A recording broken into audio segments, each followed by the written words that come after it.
Hey guys, ফিরে এলাম রনি। এখন আমি কথা বলবো ইনপুট এবং আউটপুট নিয়ে। সো ইনপুট এবং আউটপুটের ক্ষেত্রে আমরা যে দুইটা বহুলভাবে ইউজ করি সে দুইটা হচ্ছে scanf অ্যান্ড printf। তো scanf এবং printf এর বাইরে আমরা বিশেষ কাজে ইউজ করার জন্য আমরা আরও চারটা ইউজ করে থাকি। সেই চারটা কি কি আমরা দেখে নিই। ফার্স্টে একটা হচ্ছে আপনার গেটস। তো গেটসটা কি? গেটস হচ্ছে কোনো স্ট্রিং ইনপুট নেওয়ার ক্ষেত্রে আমরা গেটস ইউজ করে থাকি। তো সিম্পলি গেটস লিখে এরপরে ফার্স্ট ব্র্যাকেট শুরু এবং শেষ দিয়ে তার মাঝখানে ভেরিয়েবলের নামটা দিলে হবে যে স্ট্রিং ভেরিয়েবল। এখন স্ট্রিং ভেরিয়েবল কীভাবে ক্রিয়েট করতে হয়? স্ট্রিং ভেরিয়েবলটা ক্রিয়েট করতে হয় আমরা যেমন ভেরিয়েবল ক্রিয়েট করি, ভেরিয়েবল ক্রিয়েট করার পরে একটা থার্ড ব্র্যাকেট শুরু এবং শেষ দিয়ে কয়টা ক্যারেক্টার হবে সেটা লিখে দিলে সেটা স্ট্রিং হয়ে যায়। তো স্ট্রিংটা যদি আমি আরেকটু ক্লিয়ার করি, একের বেশি ক্যারেক্টার হলে তাকে স্ট্রিং বলা হয়। তো একটা ক্যারেক্টার ইনপুট নেওয়ার ক্ষেত্রে আমরা ক্যারেক্টার ইউজ করতে পারি, কিন্তু একের অধিক ক্যারেক্টারকে আমরা স্ট্রিং বলে থাকি। যেমন আপনার নামটা ইনপুট নিতে গেলে আমাকে এই গেটস ইউজ করতে হবে। তো আপনার নাম যেহেতু ধরা যায় যে 10 অক্ষরের একটা নাম, সো 10 অক্ষরের একটা নাম ইনপুট নেওয়ার জন্য আমাকে কী করতে হবে? আমার লিখতে হবে যে নেম, একটা থার্ড ব্র্যাকেট শুরু শেষ, এর মধ্যে লিখতে হবে 10, তাহলে সে 10টা ক্যারেক্টার ইনপুট নিতে পারবে। সো এইটা ইউজ করার জন্য আমরা গেটস ইউজ করে থাকি এবং এই নামটা আউটপুটে দেওয়ার ক্ষেত্রে আমরা পুটস ইউজ করে থাকি। সো পুটসও সেমভাবে ইউজ করি। পুটস দিয়ে ফার্স্ট ব্র্যাকেট শুরু শেষ এবং তার ভিতরে স্ট্রিংয়ের নামটা দিলে আমরা স্ট্রিংটা প্রিন্ট করতে পারবো। তো এর পরে যেটা আসে সেটা হচ্ছে আমরা অনেক সময় দেখেছি যে কোনো সফটওয়্যার ইনস্টল করার সময় কি হয় যে এ অপশান চুজ করতে হয় অথবা বি অপশান চুজ করতে হবে, অথবা ইএস দিয়ে দেওয়ার জন্য ওয়াই দিয়ে এন্টার দিতে হয় বা এন দিয়ে এন্টার দিতে হয়, এই টাইপের যে ইউজ করা হয়। তো ওইগুলো আমরা কিভাবে করে থাকি, ওই প্রোগ্রামাররা ওইগুলো ওরা করে থাকে get char and put char দিয়ে। তো গেট ক্যার বলতে আমি বোঝাচ্ছি গেট ক্যারেক্টার এর CHAR এবং পুট ক্যারেক্টারের পুট CHAR। তো এই দুইটা দিয়ে আমরা কোনো ক্যারেক্টার ইনপুট এবং আউটপুটে দেওয়ার জন্য ইউজ করে থাকি। তো যেটা বহুল ব্যবহৃত হয় সেটা নিয়ে আমরা কথা বলি। তো বহুল ব্যবহৃত হয় scanf এবং printf। তো scanfটা আমরা অলরেডি ইউজ করেছি এবং printfটাও ইউজ করেছি। তারপরেও আমি কি করি, এই দুইটা একটু বিশদ আলোচনা করার চেষ্টা করি।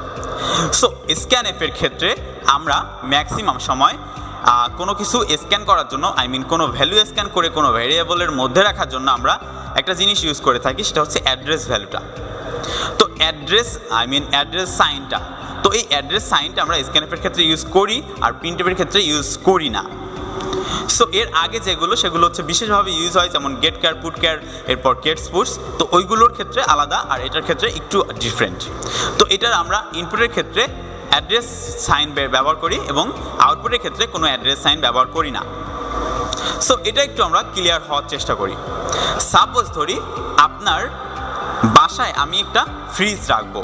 এখন আপনার বাসা, এই জিনিসটা সাপোজ আপনার বাসা, এই জিনিসটা বললে আমি ওই ফ্রিজটা রাখতে পারবো না, কারণ আপনার বাসার অ্যাড্রেস লাগবে। তাহলে কি অ্যাড্রেস আপনার বাসা। এখন আমি যদি আপনার বাসা থেকে ফ্রিজটা আনতে যাই তাহলে আমাকে কি করতে হবে? বলতে হবে যে আপনার বাসার ফ্রিজটা দেন।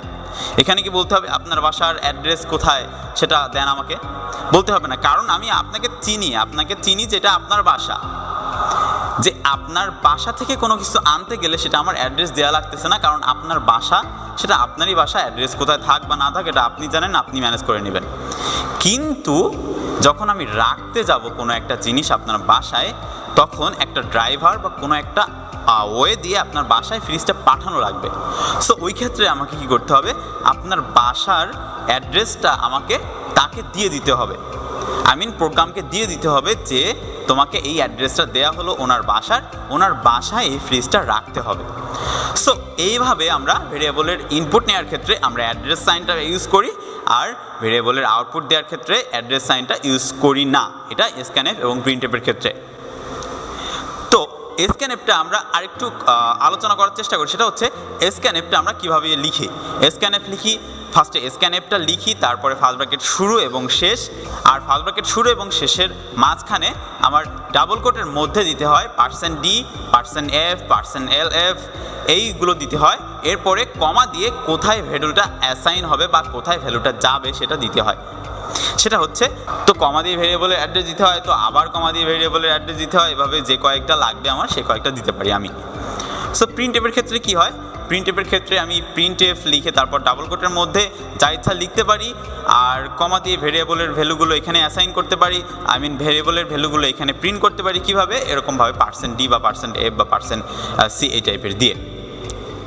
সো এই ইনপুট এবং আউটপুটের আলোচনাটা খুবই সংক্ষেপ করা হলো, কারণ এটা খুব একটা আলোচনা করার কিছু নাই। তো এরপরে যেটা আসবে সেটা হচ্ছে ব্রাঞ্চিং এবং লুপিং। তো এই ব্রাঞ্চিং এবং লুপিংটা হচ্ছে একটু বিশদ জিনিস, একটা বিরল জিনিস, একটু জটিল জিনিসও বটে, কিন্তু আমি সহজ করার চেষ্টা করব যতদূর সম্ভব হয়, কারণ ওইটা যদি বুঝতে পারেন তাহলে প্রোগ্রামিংয়ের আপনি ম্যাক্সিমাম জিনিসই আপনার ক্লিয়ার হয়ে যাবে, যদি আপনি লুপিং এবং ব্রাঞ্চিং এই দুইটা জিনিস ক্লিয়ার করে বোঝেন। সো এই ভিডিওটা এখানে শেষ করছি। আমি রনি, সাইন আপ করছি। Tata, by.